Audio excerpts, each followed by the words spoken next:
Hi అందరికి. లక్ష్మీదేవి ఎక్కడ ఉండదు, ఇదేం క్వశ్చన్ అండి అని అనుకోవచ్చు. లక్ష్మీదేవి మనం చేసే పనిలో కూడా కూడా ఉంటుంది. నిన్నట బట్టలు ధరించిన వారు అంటే మనం ఆల్రెడీ బట్టలు విప్పి మళ్ళీ ధరిస్తూ ఉంటారు కొందరు.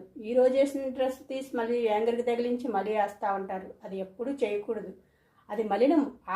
మనం ఎప్పుడు బట్ట విడిచామో అప్పటికి అయిపోయింది దాని పని. మళ్ళీ వేయడాలు పెట్టడాలు పెట్టకూడదు. ఇంకా అవి అలా మాసిపోయిన బట్టల్లో ఉంటే అస్సలు లక్ష్మీదేవి ఒక నిమిషం కూడా ఉండదు. గడప దాటి వెళ్తుంది కానీ గడప ముందుకు రాదు. ఉదయం 6 గంటలకి సాయంత్రం 6 గంటల టైంలో, అంటే ప్రాతకాలం సంధ్యాకాలం అంటారు, ఆ టైంలో మనం నిద్రిస్తూ ఉండకూడదు.